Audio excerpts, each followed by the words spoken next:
India गठबंधन का game plan जो है,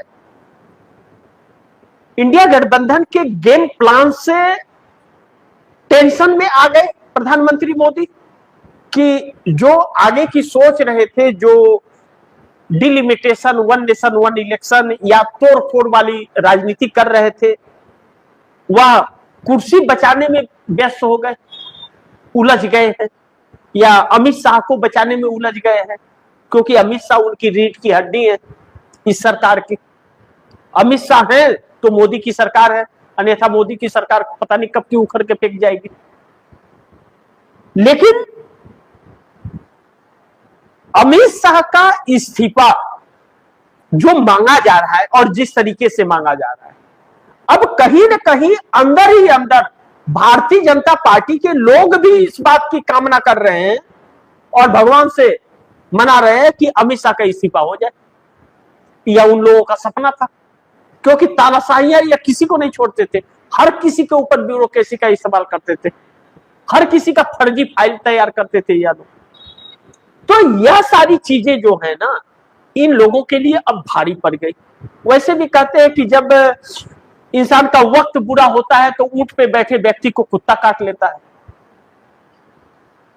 और लीडर ऑफ अपोजिशन इस देश को जो मिला है वह इन लोगों से डरता है नहीं, डाल करके चैलेंज करता है और तीर मिला जाती है पूरी भाजपा लॉबी।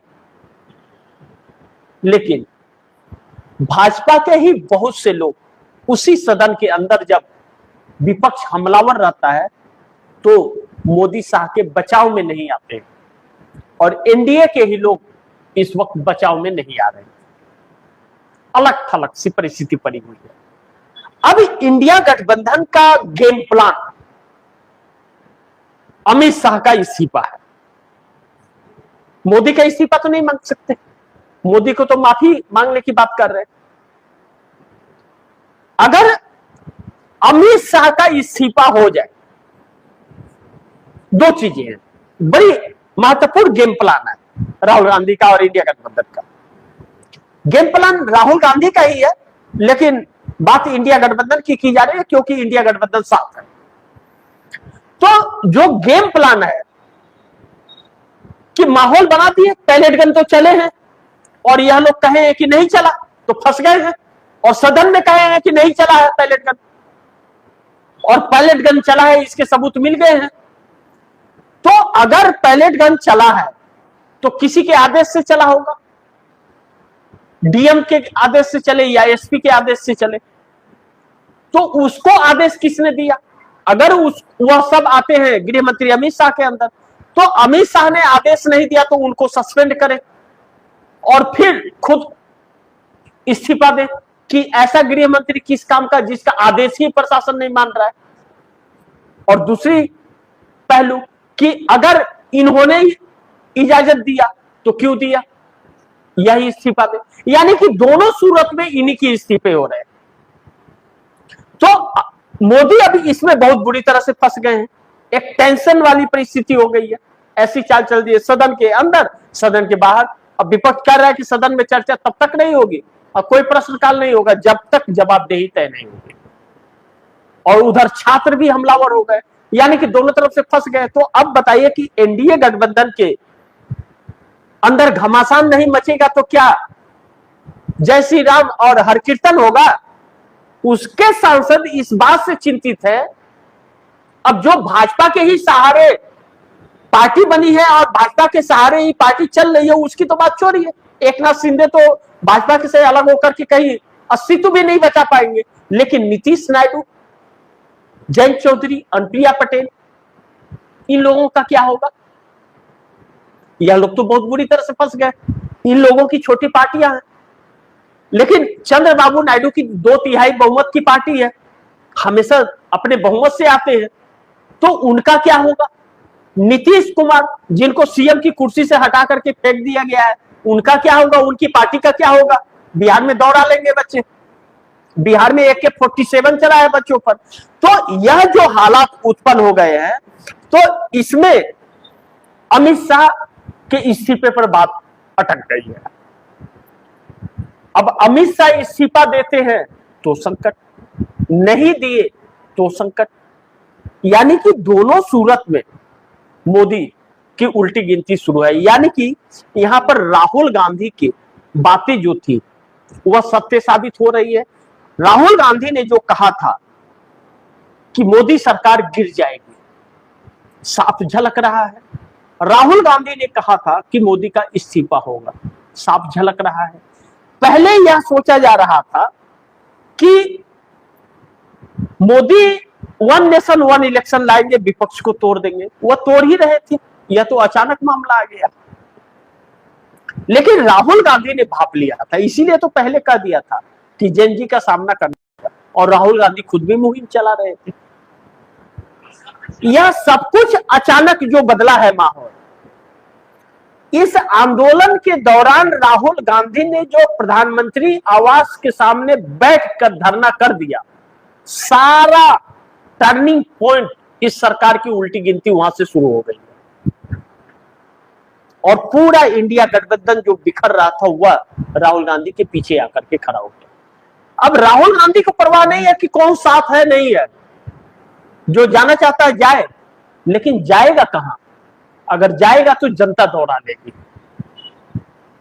तो हर कोई राहुल गांधी के साथ खड़ा नजर आ रहा है। यह नरेंद्र मोदी की सबसे बड़ी कमजोरी साबित हो गई कि विपक्ष के टूट को ही अपना हथियार बना रखे थे और वह हथियार हाथ से छीन गया। अब ऐसे में एनडीए के अंदर सोचिए घमासान क्यों न मचे। जो मोदी के फेस पर और अमित शाह के ईडी सीबीआई के दम पर चुनाव आयोग और न्यायपालिका सब कंप्रोमाइज थे, अब इनके डर से जनता डर नहीं रही है। तो जनता जब नहीं डर रही है और इनकी प्रशासन भी फेल हो गया,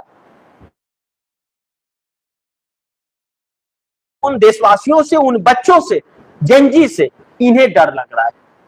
तो अपनी राजनीतिक अस्तित्व बचाने के लिए 33 सांसद मिल करके मोदी जी को और अमित शाह जी को बाय बाय करने की तैयारी कर रहे हैं। क्योंकि अब जिस तरह से इंडिया गठबंधन ने प्लान सेट किया है वह अमित शाह के इस्तीफे तक ही बात नहीं है, इस्तीफे पर ही नहीं रुकेगी आकर के, फिर नरेंद्र मोदी के माफीनामे तक आ जाएगी बात। और इन लोगों का इतिहास है माफीनामे का। अब न तो आरएसएस को समझ आ रहा है और न मोदी शाह को, और नितिन गडकरी और राजनाथ सिंह खूब मजे ले रहे हैं, कोई इनके बचाव में नहीं आ रहा है। नायडू हो, नीतीश हो, अनुप्रिया पटेल हो, जयंत चौधरी, कोई भी बचाव में इनके नहीं आ रहा है। इनके बचाव में कोई भी बयान नहीं दे रहा है, क्योंकि मुद्दा ही राहुल गांधी ने ऐसा छोड़ दिया है और पूरे प्लान से छोड़ा है और चारों तरफ से फंसा दिया है। इससे निकल पाना लगता नहीं है कि मोदी के बस किया। और 13 अगस्त को पार्लियामेंट सेशन खत्म हो जाएगा। तो अभी विपक्ष जो है पार्लियामेंट के अंदर और पार्लियामेंट के बाहर लगातार उनकी मांग कर रहा है, पार्लियामेंट नहीं चलने दिया जा रहा है। तो चर्चा में है, न्यूज में, अखबारों में, हर चीज में, सोशल मीडिया पर हर चीज में है।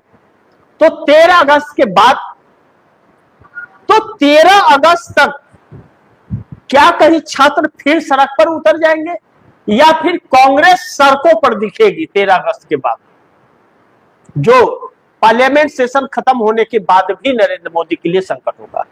अब 15 अगस्त को नरेंद्र मोदी को भाषण देना है लाल किले से।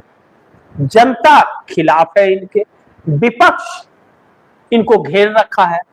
इस बीच अभी जो 13 दिन का वक्त बाकी है पार्लियामेंट का, क्या यह 13 दिन सरकार सुरक्षित है या इंडिया गठबंधन एक और दांव चलकर अविश्वास प्रस्ताव मोदी के खिलाफ ला करके कि आइए सदन में और जवाब दीजिए। अविश्वास प्रस्ताव पर सरकार को बोलना पड़ेगा और अविश्वास प्रस्ताव पर वोटिंग भी होगा, और जब वोटिंग होगा अविश्वास प्रस्ताव पर तो फिर इनके सहयोगी दलों को वोट करना पड़ेगा। तो क्या इस सरकार के पक्ष में वोट करेंगे? अगर करते हैं तो जनता इनके खिलाफ हो जाएगी, और नहीं करते हैं तो सरकार गिर जाएगी। तो 15 अगस्त को नरेंद्र मोदी झंडा फहरा पाएंगे या नहीं, कमेंट में जरूर लिखिएगा। बाकी आप दर्शकों की क्या राय है, क्या सुझाव है, कमेंट बॉक्स में जरूर दीजिएगा। इस खबर को ज्यादा से ज्यादा शेयर कीजिएगा, अपने दोस्तों को भी कहिएगा आगे शेयर करें। और आपने अगर टीटी इंडिया न्यूज 24 को सब्सक्राइब नहीं किया, सब्सक्राइब कर लीजिए, अपने दोस्तों को भी कहिएगा सब्सक्राइब करें। मिलते हैं अगली खबर के साथ, तब तक के लिए नमस्कार।